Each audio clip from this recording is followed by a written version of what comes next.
കൃത്യമായി അസന്നിഗ്ധമായി അവർക്ക് മുന്നറിയിപ്പ് നൽകിക്കൊണ്ട് ഇന്ത്യൻ നാഷണൽ കോൺഗ്രസിന്റെ പ്രവർത്തകന്മാർ ഇപ്പോൾ ഈ തെരുവീതികളിൽ കൂടി പ്രതിഷേധ മാർച്ച് നടത്താൻ പോകുന്നു. മുഴുവൻ സഹപ്രവർത്തകരും പത്തനംതിട്ട പോലീസ് സ്റ്റേഷനിലേക്ക് ആ പ്രതിഷേധ മാർച്ചിൽ പങ്കെടുക്കണമെന്ന് അഭ്യർത്ഥിക്കുന്നു. മുഴുവൻ പേരും രംഗത്ത് ദ്രോഹിച്ചുകൊണ്ട് മുന്നോട്ട് പോകുന്ന ശ്രീമതി വീണ ജോർജ് രാജിവെക്കണമെന്ന് ആവശ്യപ്പെട്ടുകൊണ്ടാണ് സംസ്ഥാനത്തൊട്ടാകെ ഇതുപോലുള്ള പ്രതിഷേധ മാർച്ച് നടത്തുന്നത്.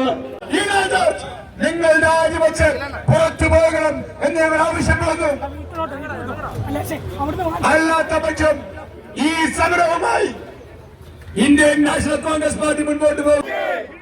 കെട്ടിടങ്ങൾക്ക് അവശിഷ്ടങ്ങൾക്കിടയിൽ മരണപ്പെട്ട് കിടക്കുമ്പോഴും ഇവിടെ ആരുമില്ല എന്ന് പറഞ്ഞ് വളരെ മുഖ്യമന്ത്രി വീണ ജോർജ് രാജിവെക്കണമെന്ന് ആവശ്യപ്പെട്ടുകൊണ്ട് ജില്ലാ കോൺഗ്രസ് കമ്മിറ്റി നടത്തുന്ന പ്രതിഷേധ മാർച്ച് ഈ വാഹനത്തിന് തൊട്ടു പിന്നാലെ കടന്നു വരുന്നു.